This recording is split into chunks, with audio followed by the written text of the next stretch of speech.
c'est très chaud.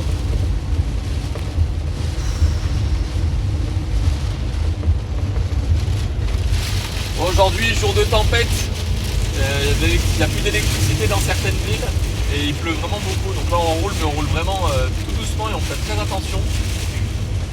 Et voilà, on espère pouvoir trouver de l'essence et trouver un petit endroit où se poser aujourd'hui tranquillement parce que là la météo elle est vraiment pas avec nous.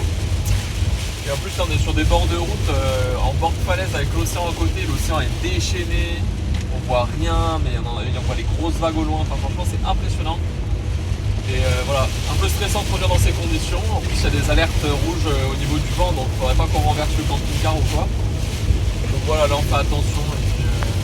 Et puis voilà, bon, la journée risque d'être un peu. Après, on fait les pack and rocks blowholes. Malgré la tempête de vent et la pluie, c'est parti. Toujours équipé comme jamais, les gars. Petite claquette, short quand il pleut parce que faut pas trop se mouiller, sinon les affaires ne sèchent pas. Enfin, ça sèche, mais voilà, je grossis le trait. Et voilà, on est parti sur le chemin, il n'y a pas grand monde, tu m'étonnes, avec la tempête et tout ça, il n'y a pas beaucoup de courageux. On fait partie de ces gens-là, ou de fous, je sais pas.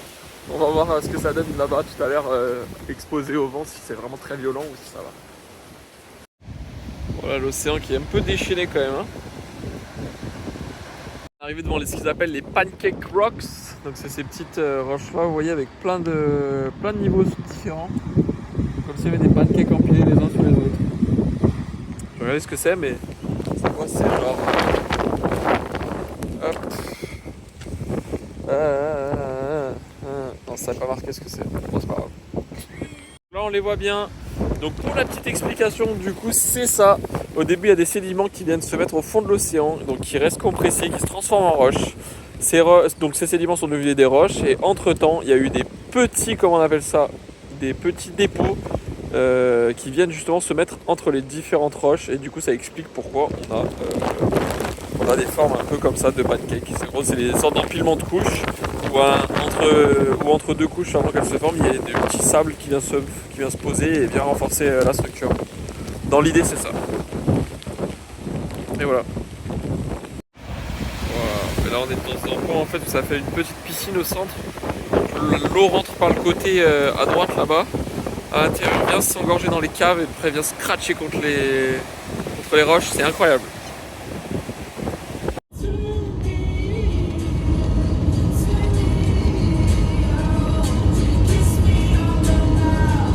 Bon bah voilà, fin d'après-midi, il est 14h30, on est posé au camping pour la soirée, on est le déluge toujours, c'est indécent. Il pleut, il vente, on va rester là toute l'après-midi, toute la soirée, rien de prévu aujourd'hui parce que voilà, le temps ne permet pas faire grand chose. On va pas profiter des paysages vu que c'est tout gris. Mais on va profiter de notre petit lit toute l'après-midi, tranquille, et voilà. Voilà, bon bah à demain. Bon les gars, ce matin, on s'est rendu à Hokitika Gorge, donc c'est une petite marche dans une gorge où on voit une rivière qui s'appelle la rivière Hokitika. On va passer sur des petits ponts suspendus au-dessus de la rivière. Normalement, l'eau est très très bleue, donc avec un peu de chance, ça devrait peut-être se voir vu que le ciel est bien bleu, qu'il y a du soleil. Avec de la chance, ça va être un beau reflet. Et ensuite, on va se diriger sur les Fox Glacier et Franz Josef Glacier. Bon, on commence déjà par ça. C'est une marche d'environ 1 heure. Voilà, ça ressemble à ça. On t'a vu, hein. Ça ressemble à ça. On va faire un petit tour. Ça dure environ 1 heure. Et puis voilà. On va faire le tour tranquillement. Je vais vous filmer un petit peu la route et l'eau. Et puis voilà. Bon bah les gars, regardez ça. Direct, bam. C'est fermé. À cause des conditions qu'il y a eu récemment. Donc la pluie, les inondations, tout ça, ça a peut-être endommagé la route, mais on sait pas. Bon, on a bien roulé, on est arrivé jusqu'à Franz Josef Glacier.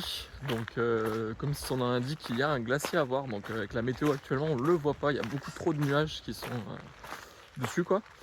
Et là, du coup, on s'est posé dans le centre de Franz Josef. On fait une petite marche pour se détendre un peu les jambes parce que on a un peu marre de rouler aussi. Donc voilà. C'est une petite marche dans la petite, comme d'hab, hein, dans la petite forêt. Donc, normalement, c'est censé durer 40 minutes à peu près, on va dire. Et voilà. On va ensuite se poser à un endroit pour manger, puis on va aller à notre deuxième destination du jour qui est Fox Glacier. Donc c'est le deuxième glacier qui est un petit peu plus loin et où on a prévu de dormir là-bas.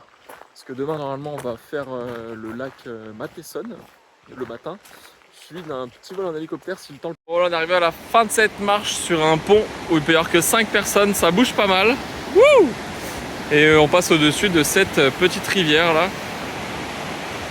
Donc faut pas avoir peur, hein. Normalement c'est un peu plus bleu, mais là vu que le temps est gris on voit pas très bien les couleurs. Mais c'est pas grave. Regardez ça, c'est magnifique. Bon voilà les gars, on est arrivé au pied du Franz Josef glacier. Donc là je vais vous le montrer. En gros il est perché entre deux montagnes là. Donc là on voit le début du glacier qui remonte après dans la montagne, hein. Mais c'est ça. Ça c'est le début du glacier, donc qui recule ou qui avance en fonction du temps et de la météo et de l'état d'avancée du glacier. Voilà, donc on va se rapprocher un peu plus loin après et on va se faire à manger aussi. Et voilà. On a fait la petite marche pour aller voir le glacier d'un peu plus près. C'est ce qu'ils appellent la Forest Walk, c'est à peu près 20 minutes aller-retour je crois. Non, 30 minutes aller-retour. Et donc là on arrive sur la zone. Et voilà.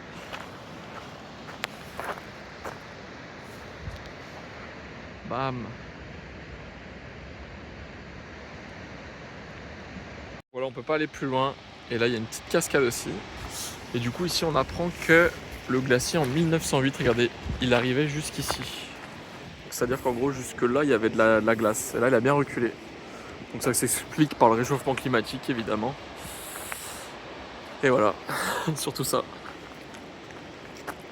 Bien arrivé ce soir, on s'est posé du coup à notre camping qui s'appelle le Fox Glacier Lodge. C'est notre premier camping payant qu'on fait depuis qu'on est en Nouvelle-Zélande. Et ça fait du bien, c'est vrai que ça fait du bien d'avoir des petites douches bien chaudes, avec pas mal de débit, avec de la place, d'avoir un endroit où on peut se brancher pour l'électricité, d'avoir de l'eau sur place, c'est vraiment cool. Le lodge est très sympa, enfin là, les emplacements, il y a beaucoup d'emplacements, il n'y a pas grand monde, donc on est plutôt bien. Et puis voilà, hein, ça va être notre spot du coup pour ce soir. Demain matin on se lève assez tôt, on va essayer d'aller au lac Matesson qui est à 6 minutes d'ici. Pour essayer de voir pas le lever du soleil parce que ce sera trop tôt, mais on ira un peu après le lever du soleil pour voir le reflet dans le lac si c'est possible avec les glaciers derrière. Si la météo le permet évidemment. Et puis ensuite on ira à l'entreprise pour les vols en hélicoptère. Et normalement on est censé faire un petit vol de 30 minutes en hélicoptère autour des glaciers et du Mont Cook. Donc ça va être très sympa. Et puis demain après il faudra qu'on appelle pour le service d'autoroute pour savoir si la passe du sud est réouverte pour qu'on puisse passer en voiture, sinon il faudra qu'on refasse un détour de 10 heures. Donc ouais, c'est un peu le truc relou quoi, mais pour le moment on n'a pas plus d'informations que ça. Ils ont dit qu'ils allaient mettre à jour les informations demain après-midi, donc si d'ici là on n'est pas fixé, eh ben, on va faire le tour par ailleurs. Voilà.